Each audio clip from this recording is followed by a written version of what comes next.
Hello दोस्तों, welcome back to our YouTube channel booster nursing career point. मैं अरविंद कुमार स्वागत करता हूं आपका बूस्टर नर्सिंग कैरियर पॉइंट की ऑनलाइन क्लासेस में। आज हम आरबीसी के नॉर्मल एनाफिजियो के बाद उसके डिसऑर्डर पढ़ने के बाद हम डिस्कस करने वाले हैं प्लेटलेट्स के बारे में। दोस्तों, जैसा सीक्वेंस हमने आरबीसी के अंदर पढ़ा था वैसा ही सीक्वेंस हम प्लेटलेट के अंदर पढ़ने वाले हैं। सबसे पहले नॉर्मल प्लेटलेट्स क्या होती हैं, बेसिक हम इसके बारे में जानेंगे। उसके बाद हम प्लेटलेट्स के बाद कुछ हम इससे रिलेटेड डायग्नोसिस पढ़ेंगे। आफ्टर दैट हम डिस्कस करेंगे इसके एमएसएन पार्ट को, मतलब इससे होने वाली डिजीज कंडीशन को। चलिए दोस्तों, स्टार्ट करते हैं आज का टॉपिक, प्लेटलेट्स। तो दोस्तों, प्लेटलेट्स यहाँ पे मैंने कुछ पिक्चर दिखाई है, इसके माध्यम से मैं सॉल्व कराना चाहता हूँ आपका प्लेटलेट्स। सबसे पहले मैंने मेंशन किया है यहाँ पर कि प्लेटलेट्स का अदर नाम क्या होता है। प्लेटलेट्स का अदर नाम क्या होता है, तो दोस्तों याद रखना है, प्लेटलेट्स का दूसरा नाम होता है थ्रोम्बोसाइट्स। क्या बोलते हैं? थ्रोम्बोसाइट्स बोलते हैं।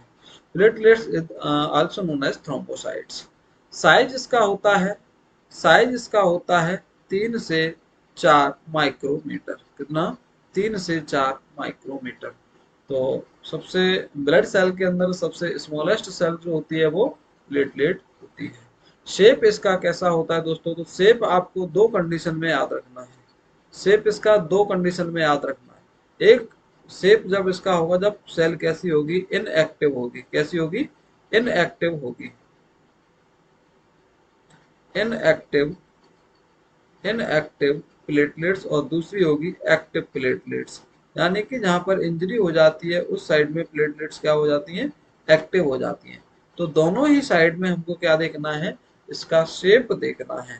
जब प्लेटलेट्स इनएक्टिव होती है, यानी कि जब ये नॉर्मली ब्लड के अंदर होती है, अब ब्लीडिंग वाली कंडीशन नहीं है, इनएक्टिव प्लेटलेट्स है, तो इसका शेप रहता है कैसा? By concave. By concave platelet का शेप, अगर आपसे पूछा जाए कि प्लेटलेट का शेप कैसा होता है, तो आंसर करना है आपको बाई कॉनकेव शेप होता है। दूसरा, अगर एक्टिव प्लेटलेट्स हो जाती है, प्लेटलेट अगर एक्टिव हो गई तो ये कैसी हो जाती है? Multi angular. Multi angular. Multi angular. यानी कि जो प्लेटलेट्स है हम डिस्कस करने वाले हैं, यहाँ पे बहुत सारी प्लेटलेट्स, ये वाइट वाइट कलर की जो दिखाई गई है यहाँ पे, ये क्या है? प्लेटलेट्स हैं। क्या है ये? प्लेटलेट्स सीन की गई है। तो नॉर्मली जो प्लेटलेट्स होती है, इसके अंदर हम देखने वाले हैं कि जो एक्टिव प्लेटलेट है बाई कॉनकेव शेप की, यानी कि इन प्लेटलेट का शेप कैसा है? बाई कॉनकेव शेप होता है। कैसा? बाई कॉनकेव शेप होता है। इस तरह से ये प्लेटलेट्स प्रेजेंट होती हैं। इस तरह से प्लेटलेट प्रेजेंट होती हैं। बाई कॉनकेव शेप होता है इनका प्लेटलेट्स का। कौन सी सेल का? इनएक्टिव प्लेटलेट्स का। If these cells are active, यानी कि जब ये एक्टिव होती हैं तो ये प्लेटलेट्स बाई कॉनकेव शेप से चेंज हो जाती है मल्टी एंगुलर एंगल के अंदर। अब शेप कैसा होगा इनका? इस तरह से मल्टी एंगल की क्या हो जाएंगी? प्लेटलेट देखने को मिलती हैं। तो मल्टी एंगल की प्लेटलेट देखने को मिलेंगी जब प्लेटलेट्स एक्टिव होंगी। Inactive platelets only biconcave shape की रहती हैं, जो कि अपने एग्जाम का क्वेश्चन भी है कि नॉर्मली शेप कैसा होता है प्लेटलेट्स का, तो आपको आंसर करना है बाइकॉनकेव शेप होता है। तीसरा, इसकी लाइफ स्पान के बारे में याद रखना है कि प्लेटलेट्स की लाइफ स्पान कितनी होती है। तो दोस्तों, इसकी जो प्लेटलेट की लाइफ स्पान है, इसकी life span something 4 days to 10 days तक होती है। कहीं कहीं आपको 6 to 10 days देखने को मिल जाएगा, कहीं कहीं आपको 4 to 10 days देखने को मिलता है। 4 दिन से लेके 10 दिन तक क्या रहती है? इसकी लाइफ स्पान रहती है, यानी कि इतने ही इसका जीवन काल होता है। आफ्टर दैट न्यू प्लेटलेट का फॉर्मेशन हो जाता है। 10 days बाद ये वाली प्लेटलेट डैमेज हो जाती है। क्लियर दोस्तों? नेक्स्ट हम यहाँ पे डिस्कस करने वाले हैं प्लेटलेट्स के नंबर। जैसा कि प्लेटलेट्स के नंबर यहाँ पे बहुत इंपॉर्टेंट है, आपको क्लिनिकली भी बहुत देखने को मिलते हैं। चलिए, प्लेटलेट्स के नंबर होते हैं 1.5 to 4.5 मिलियन, सॉरी लैख पर एम एम, लैख पर एम एम क्यू। कितने होते हैं? 1.5 लाख से लेके 4.5 लाख पर एम एम क्यू इनके नंबर देखने को मिलते हैं। दोस्तों, यहाँ पे आपने देखा होगा क्लिनिकल कंडीशन, या फिर जिस किसी पर्सन को क्या हो जाए, डेंगू हो जाता है, तो उस कंडीशन में प्लेटलेट्स के नंबर क्या हो जाते हैं? कम हो जाते हैं। क्या होते हैं? कम हो जाते हैं। लेस देन 1.5 lakh पर MMQ, यानी प्लेटलेट के नंबर क्या रह गए, 1.5 लाख से कम रह गए। प्लेटलेट के नंबर कितने रह गए, 1.5 लाख से कम रह गए। कंडीशन कहलाती है थ्रोम्बोसाइटोपिनिया। थ्रोम्बोसाइटोपिनिया कौन सी कंडीशन होगी, ये थ्रोम्बोसाइटोपिनिया कंडीशन देखने को मिलती है। अगर दोस्तों यहाँ पे याद रखना है, यहाँ नंबर ज्यादा होगा, मोर देन 4.5 लाख पर MMQ, यहाँ पे प्लेटलेट के नंबर ज्यादा देखने को मिल रहे हैं। कितने से ज्यादा हो गए, ये 4.5 लाख से ज्यादा हो गए, तो ये कंडीशन कहलाएगी थ्रोम्बोसाइटोथीमिया। थ्रोम्बोसाइटोथीमिया, थ्रोम्बोसाइटोथीमिया, या फिर हम बोल सकते हैं थ्रोम्बोसाइटोसिस। थ्रोम्बोसाइटोसिस ये कंडीशन देखने को मिलेगी अगर प्लेटलेट के नंबर ज्यादा हो जाते हैं। नॉर्मली प्लेटलेट के नंबर कितने, 1.5 to 4.5 लाख पर MMQ। अगर if this number of platelets is less than 1.5 lakh per mmq, this condition is known as thrombocytopenia. If platelet number is more than 4.5 lakh per mmq, this condition is known as thrombocytothemia or thrombocytosis. That is right. जैसा कि मैंने यहाँ पे mention किया है thrombocytopenia, यानी कि यहाँ पे प्लेटलेट्स के नंबर क्या हो जाते हैं, डिक्रीज हो जाते हैं। थ्रोम्बोसाइटोसिस या थ्रोम्बोसाइटोथीमिया कंडीशन हो जिसके अंदर प्लेटलेट के नंबर बढ़ जाते हैं। क्लियर दोस्तों, चलिए नेक्स्ट देखते हैं। इसके अंदर मैंने यहाँ पे एक डायग्राम मेंशन किया है जो आपको यहाँ पे सीन हो रहा है। हाँ जी, ये प्लेटलेट है, प्लेटलेट का ही डायग्राम है ये। एक तरफ है एक्टिव प्लेटलेट, इनएक्टिव प्लेटलेट एक तरफ है आपको देखने को मिल रही है, इस साइड में देखने को मिल रही है inactive platelet, inactive platelets, inactive platelets. दूसरी तरफ है एक्टिव प्लेटलेट्स। एक तरफ इनएक्टिव प्लेटलेट्स, दूसरी है इनएक्टिव प्लेटलेट्स, इनएक्टिव और एक्टिव प्लेटलेट्स। तो दोस्तों जो अब इनएक्टिव प्लेटलेट्स है तो मैंने यहाँ पे बताया आपको कैसी रहती है, बाई कॉनकेव शेप की रहती है। शेप कैसा रहता है इसका, by concave shape, by concave shape. और जब एक्टिव हो जाती है तो इसका शेप कैसा हो जाता है, मल्टी एंगुलर, मल्टी एंगुलर। कैसी हो जाती है, मल्टी एंगुलर देखने को मिलती है, बहुत सारे एंगल देखने को मिलते हैं प्लेटलेट के।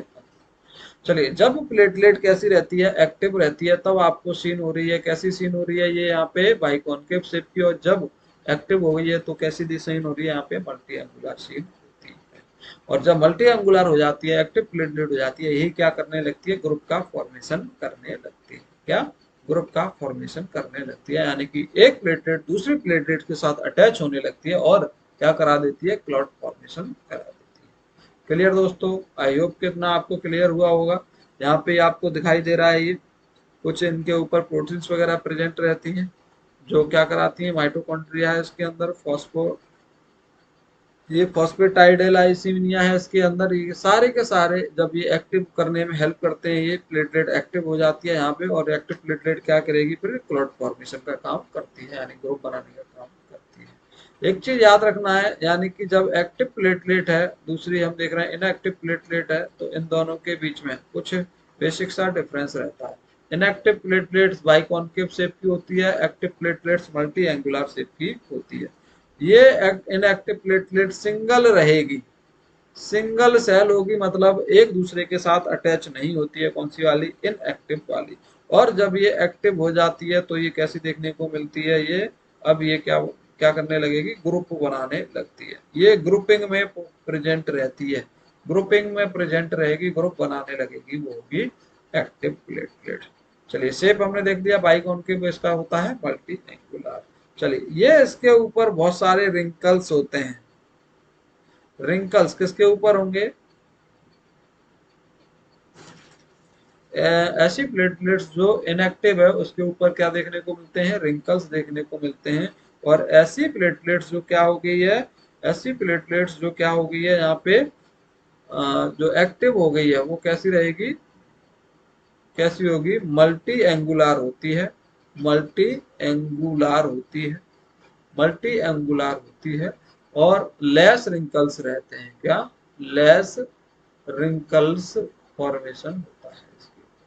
यानी कि जब प्लेटलेट्स इनएक्टिव है तब कैसी रहेगी, ये रिंकल्स रहेगी, और जब प्लेटलेट्स मल्टी एंगुलर हो जाती है तो रिंकल्स का फॉर्मेशन कम होता है, मल्टी एंगुलर से।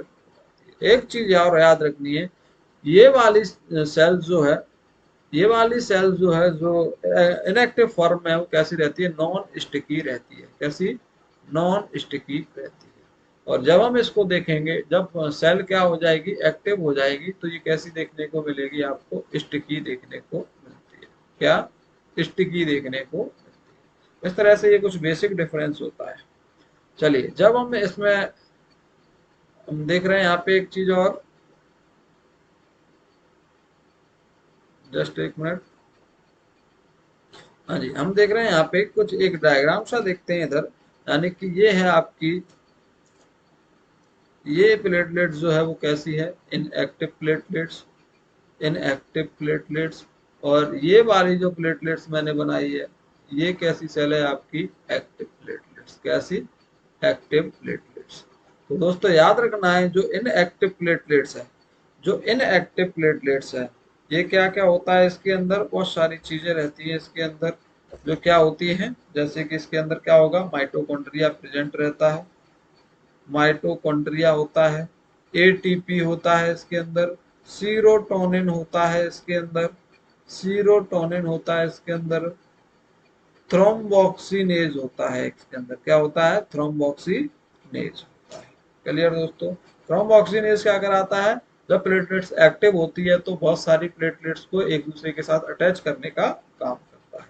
और जब प्लेटलेट्स क्या होगी, एक्टिव होगी, तो उस टाइम पे क्या होगा, ये जो इसके अंदर सीरोटोनिन है वो बाहर आ जाता है, और वो क्या कर लेता है, यहाँ पे सीरोटोनिन बाहर बना के क्या कर लेगा, इसके ऊपर क्या कर देगा, इसको स्टिकी लेयर बनाने का काम करता है। किसको स्टिकी कर देता है, ये प्लेटलेट को, एक्टिव प्लेटलेट को क्या कर देता है, स्टिकी। यानी कि प्लेटलेट के चारों तरफ कौन चढ़ जाता है, एक लेयर बन जाती है किसकी, सीरोटोनिन की। किसकी, सीरोटोनिन, सीरोटोनिन, जो कि नॉर्मली इनएक्टिव प्लेटलेट के अंदर, सेल के अंदर रहता है, और एक्टिव प्लेटलेट के अंदर वो क्या हो जाता है, सीक्रेशन होने लगता है, उसका बाहर आ जाता है, और क्या बना लेता है, लेयर बनाने का काम करता है। तो इस तरह से हमने देखा कि स्टिकी प्लेटलेट्स क्या होती है और एक्टिव प्लेटलेट्स क्या होती है।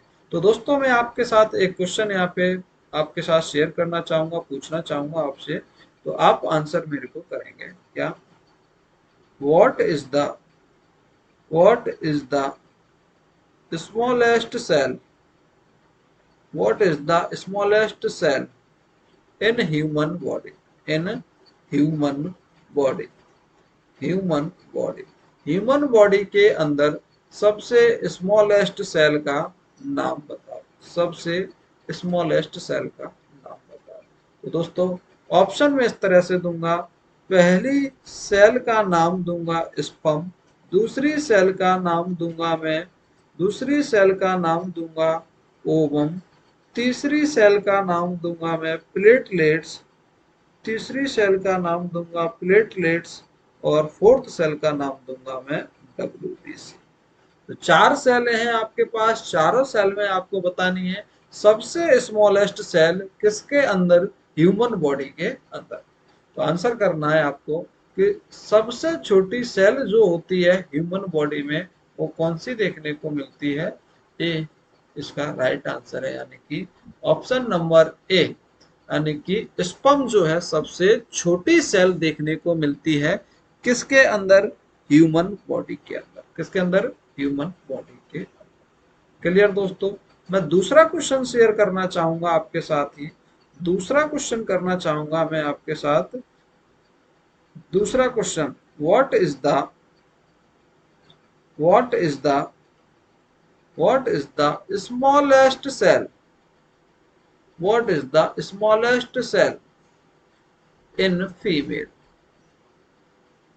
What is the smallest cell in female, female के अंदर सबसे छोटी सेल का नाम बताओ। फीमेल के अंदर सेम ऑप्शन है आपके पास, यानी कि आपके पास क्या है, स्पर्म है, ओवम है, प्लेटलेट्स है और डब्ल्यूबीसी है। चलिए तो बताइए राइट आंसर क्या होगा इसका, स्पर्म होगा, ओवम होगा, प्लेटलेट्स होगा या फिर डब्ल्यूबीसी होगा। तो आपको पता होगा, यहाँ पे हमने फिर से बात की है स्मॉलेस्ट सेल की, लेकिन अब बात कर रहे हैं किसके पास, फीमेल के पास। तो लेकिन फीमेल के पास तो स्पर्म नहीं है, तो सबसे छोटी सेल प्लेटलेट्स मानी जाती है, क्या, platelets. Platelets is the correct answer of this question. Platelets female के अंदर सबसे छोटी सेल्स रहती है। क्लियर दोस्तों। चलिए तो और क्वेश्चन में इसके साथ ही डिस्कस करना चाहूंगा, इससे मिलते जुलते question. What is the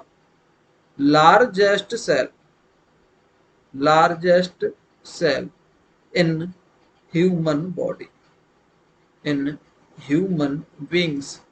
human beings के अंदर सबसे बड़ी सेल का नाम बताओ। तो आपको आंसर कर सकते हैं इसका, तो सर इसकी जो सबसे बड़ी सेल होती है ह्यूमन बींग की, वो होती है क्या, ओवम। क्या होती है, ओवम। ओवम इज द सबसे largest cell of human being. Clear दोस्तों। चलिए एक क्वेश्चन और शेयर करना चाहूंगा मैं आपके साथ, आपसे पूछना चाहूंगा। क्वेश्चन ये है, what is the largest cell, what is the largest cell in in male। किसके अंदर पूछ रहे हैं, अब हम मेल के अंदर। आपने देखा कि फीमेल के अंदर या ह्यूमन बॉडी की बात कर रहे हैं तो ओवम होता है, क्या होता है, ओवम। लेकिन अब हम बात कर रहे हैं मेल की ओनली, तो मेल के अंदर तो ओवम होता ही नहीं है, तो ओवम के जगह यहाँ पर सबसे बड़ी सेल कौन सी देखने को मिलती है। चलिए ओवम तो है नहीं मेल के अंदर, तो आप आंसर करेंगे यहाँ पे कि सबसे बड़ी सेल जो होती है मेल के अंदर जो होती है, उसकी बात चल रही है, तो मेल के अंदर सबसे बड़ी सेल होती है क्या, न्यूरॉन। क्या, न्यूरॉन। तो neuronal cell is the largest cell in male. और पूरी ओवरऑल ह्यूमन बीइंग की बात की जाए तो यहाँ पे होती है कौन सी, ओवम। क्लियर दोस्तों। लार्जेस्ट सेल की हमने बात कर ली है। तो चलते हैं अपने नेक्स्ट क्वेश्चन की तरफ। इन क्वेश्चन के बाद डिस्कस करने के बाद में अगला क्वेश्चन आपका ये है, what is the function of platelets. Platelet का फंक्शन क्या रहता है। तो ऑप्शन है आपके पास, clot formation, gases exchange, water purification और यूरिन फॉर्मेशन। आंसर कर सकते हैं आप इसका, बहुत इजी आंसर है, तो इसमें तो टाइम लगाना ही नहीं। आंसर होगा इसका A is the correct answer of this question. पहला आंसर, क्लॉट फॉर्मेशन करने का ही काम है किसका, प्लेटलेट का। गैसेस एक्सचेंज का काम करती है कौन, आरबीसी। वाटर प्यूरिफिकेशन करने का काम करती है कौन, किडनी। अपनी बॉडी के अंदर वाटर को प्यूरिफाई करने का काम करती है क्या, किडनी। दूसरा अगेन आंसर इसका हम करेंगे, यूरिन का फॉर्मेशन भी कौन करती है, किडनी। किडनी। तो ये सारी चीजें अलग अलग कंडीशन दी हुई है। चलिए जो प्लेटलेट्स है, हम प्लेटलेट्स के क्या देख रहे हैं, फंक्शन देख रहे हैं यहाँ पे। प्लेटलेट्स क्या करती है, प्लेटलेट्स का काम होता है किसका, क्लॉट फॉर्मेशन का। कैसा, क्लॉट फॉर्मेशन का काम होता है। प्लेटलेट का काम है क्लॉट फॉर्मेशन का। प्लेटलेट क्या करती है, क्लॉट को फॉर्मेशन करती है, किसको, क्लॉट फॉर्मेशन करती है। जब प्लेटलेट क्लॉट फॉर्मेशन करती है यानी कि क्या बनाती है, क्लॉट को बनाने का काम करती है। तो ये क्लॉट कितने तरीके के बनते हैं, दो टाइप के क्लॉट बनते हैं, दो टाइप के क्लॉट बनते हैं, दो टाइप के क्लॉट। इसमें से पहला होता है रेड क्लॉट, सॉरी पहला होता है व्हाइट क्लॉट। व्हाइट क्लॉट जो अर्ली बन जाता है और लास्ट में बनता है क्या, रेड क्लॉट। रेड क्लॉट, दो तरह के क्लॉट बनेंगे, एक बनेगा व्हाइट क्लॉट, दूसरा बनेगा रेड क्लॉट। तो ये जो व्हाइट क्लॉट है कौन सा, ये जो व्हाइट क्लॉट है ये ही कौन बनाती है, बाई प्लेटलेट्स के द्वारा। व्हाइट क्लॉट का फॉर्मेशन किसके द्वारा होता है, प्लेटलेट्स के द्वारा होता है। और रेड क्लॉट का फॉर्मेशन किसके द्वारा होता है, 13 के 13 क्लॉटिंग फैक्टर मिलके क्या बनाएंगे, रेड क्लॉट बनाएंगे, जो इसको हम नाम देते हैं क्या, फाइब्रिन। क्या नाम देते हैं इसको, फाइब्रिन स्टेबलाइजिंग फैक्टर के नाम से इसको हम बोलते हैं। तो फाइब्रिन बन जाता है, लास्ट प्रोडक्ट होता है क्लॉट फॉर्मेशन का, फाइब्रिन। क्लियर दोस्तों। व्हाइट क्लॉट बनाने में प्लेटलेट हेल्प करती है और रेड क्लॉट बनाने में कौन हेल्प करता है, टेरा क्लॉटिंग फैक्टर काम करते हैं। क्लियर, आई होप कितना आपको समझ में आया। चलते हैं इसी के अंदर प्लेटलेट का production, production of platelets, production of platelets, platelets का प्रोडक्शन कैसे होता है। तो प्लेटलेट्स का प्रोडक्शन होता कहाँ है, पहले तो आपको याद रखना है। प्लेटलेट्स का प्रोडक्शन कहाँ होगा, production, production in bone marrow, in bone marrow, bone marrow. Platelet का प्रोडक्शन कहाँ होता है दोस्तों, बोन मैरो के अंदर होता है। प्लेटलेट का प्रोडक्शन कहाँ होता है, बोन मैरो के अंदर होता है। बोन मैरो के अंदर कौन सी सेल्स होती हैं जो क्या कराती हैं, प्लेटलेट का फॉर्मेशन कराती है। तो मैं पीछे आरबीसी के अंदर आपसे डिस्कस कर चुका हूँ। यूपी, यूपीएचएससी सेल, कौन सी सेल, यूपीएचएससी सेल। पूरा नाम क्या है इसका, uncommitted, uncommitted pluripotent, uncommitted pluripotent haematopoietic, haematopoietic stem cells, stem cells क्या नाम है इनका, uncommitted pluripotent haematopoietic stem cells. ये सेल क्या कराती हैं, आपकी आरबीसी, डब्ल्यूबीसी और प्लेटलेट का फॉर्मेशन कराती हैं। इसका आरबीसी, डब्ल्यूबीसी और प्लेटलेट का फॉर्मेशन कराती हैं। आरबीसी, डब्ल्यूबीसी और प्लेटलेट का फॉर्मेशन कराने का काम करती है। दोस्तों याद रखना है, प्रोडक्शन की साइट क्या है, कौन सी साइट पे प्लेटलेट का फॉर्मेशन होता है, तो आंसर करना है आपको बोन मैरो। बोन मैरो के अंदर कौन सी सेल रिस्पॉन्सिबल है, आंसर करना है आपको यूपीएचएससी। क्लियर दोस्तों। चलिए नेक्स्ट क्वेश्चन है मेरा आपसे, मैं आपसे क्वेश्चन पूछा चाहूंगा। चलिए क्वेश्चन ये है, which hormone, which hormone, which hormone responsible for, responsible for platelet production, platelets production. कौन से हार्मोन की वजह से प्लेटलेट का प्रोडक्शन होता है। तो ऑप्शन दूंगा आपको, एरिथ्रोपोइटिन, एरिथ्रोपोइटिन। नेक्स्ट ऑप्शन है थ्रोम्बोपोइटिन, थ्रोम्बोपोइटिन। थर्ड ऑप्शन है आपके पास, थर्ड ऑप्शन है ल्यूकोपोइटिन, ल्यूकोपोइटिन। और नेक्स्ट डी ऑप्शन है आपके पास, none of these, none of these. कौन सा हार्मोन प्लेटलेट्स का प्रोडक्शन कराने में हेल्प करता है, एरिथ्रोपोइटिन, थ्रोम्बोपोइटिन, ल्यूकोपोइटिन, या फिर नन ऑफ दीज। तो नन ऑफ दीज तो यहाँ पे हो ही नहीं सकता, इसको तो आप हटा ही सकते हैं। चलिए पहला, एरिथ्रोपोइटिन हार्मोन रेस्पॉन्सिबल होता है किसके लिए, responsible for RBC production, RBC production. Erythropoietin erythrocyte का फॉर्मेशन कराता है और एरिथ्रोसाइट को हम क्या बोलते हैं, आरबीसी। थ्रोम्बोपोइटिन किसका प्रोडक्शन कराता है, responsible for, thrombopoietin responsible for thrombocyte, जिसको हम किस नाम से बोलते हैं, प्लेटलेट्स के नाम से बोलते हैं, इसके नाम से प्लेटलेट के नाम से बोलते हैं। Leukopoietin responsible for, responsible for WBC production, किसके लिए, डब्ल्यूबीसी प्रोडक्शन। डब्ल्यूबीसी ल्यूकोसाइट्स को बोला जाता है और ल्यूकोपोइटिन हार्मोन ल्यूकोसाइट को फॉर्मेशन में हेल्प कराता है। तो अलग अलग हार्मोन है जो क्या करा रहे हैं, अलग अलग सेल का फॉर्मेशन कराते हैं। अलग हार्मोन है, अलग सेल का फॉर्मेशन कराते हैं। एरिथ्रोपोइटिन आरबीसी का प्रोडक्शन कराता है, थ्रोम्बोपोइटिन प्लेटलेट का कराता है, ल्यूकोपोइटिन डब्ल्यूबीसी का कराता है। क्लियर दोस्तों। चलिए नेक्स्ट देखते हैं। तो इसके बाद हम एक क्वेश्चन डायरेक्ट आपसे डिस्कस करने वाले हैं, एक क्वेश्चन कि आप मेरे को प्रीकर्सर सेल ऑफ प्लेटलेट का नाम बताओ। Precursor cell of platelet, platelet की प्रीकर्सर सेल का नाम बताओ। तो आंसर करेंगे आप, मैं ज्यादा टाइम इसके अंदर आपसे नहीं पूछूंगा क्योंकि टाइम ज्यादा होगा, फिर मैं इसका आंसर देता हूं सीधा, प्रिकर्सर सेल ऑफ प्लेटलेट्स जिसका नाम है क्या, megakaryocytes, megakaryocytes. Precursor cells of platelet जिसका नाम क्या है, मेगा कैरियोसाइट्स नाम होता है। क्लियर दोस्तों। चलिए, आई होप कि आपको इतनी सी क्लास समझ में आई होगी। आज छोटी सी ही क्लास है ये। प्लेटलेट के नॉर्मल फिजियोलॉजी के बारे में मैंने आपको बताया है, नॉर्मल इसका साइज शेप स्ट्रक्चर कैसा होता है।